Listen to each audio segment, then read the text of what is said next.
शहद की लालसा हनी बैजर को खोखले पेड़ के भीतर तक खींच ले जाती है।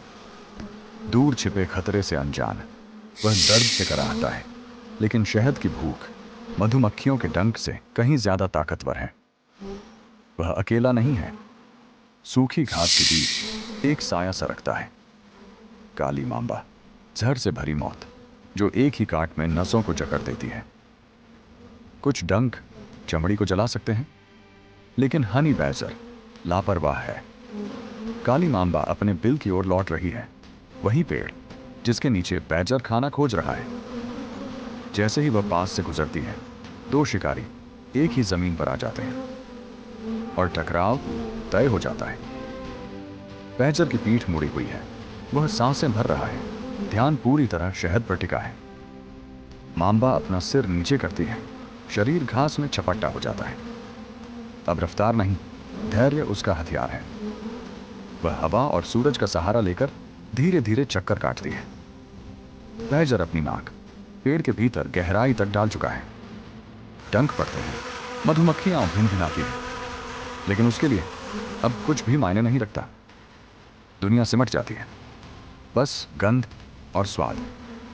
पीछे खतरा, सांसों जितना पास है।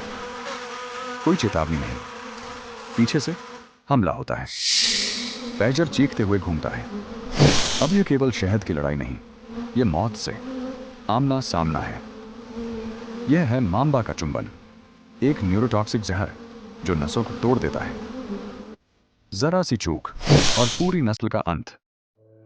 बैजर लड़खड़ाता है, संतुलन टूट रहा है, जहर उसकी नसों में दौड़ रहा है। फिर भी वह पलटता है। गुस्सा और जिद उसे आगे धकेलती है। धूल में मौत का नृत्य शुरू होता है। मांबा बिजली की तरह झपटती है, एक ही सांस में, वार और वापसी। बैजर दर्द सहता है, मांबा दूर और धैर्य। दो अलग युद्धों के योद्धा। जहर को जल्दी जीत की जरूरत नहीं होती, वक्त ही उसका हथियार है। बैजर आगे बढ़ता है, भले ही शरीर साथ छोड़ रहा हो। धरती झुकने लगती है, आवाजें टूट जाती है। फिर एक पल की सांप समझ वह झपटता है। जबड़े मांबा के सिर पर बंद हो जाते हैं। एक तेज झटका, रोशनी बुझ जाती है। मांबा ढेर हो जाती है, लेकिन जीत कोई खुशी नहीं। चरब शर्म पर है। झटके, ऐंठन, लकवा। वह कुछ कदम चलता है, फिर गिर जाता है।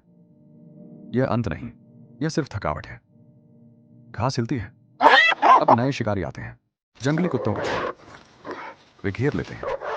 एक पकड़ता है, दूसरा खींचता है। बैजर हवा में लटकता है जैसे रस्सी, लेकिन उसकी ढीली मोटी चमड़ी उसे बचा लेती है।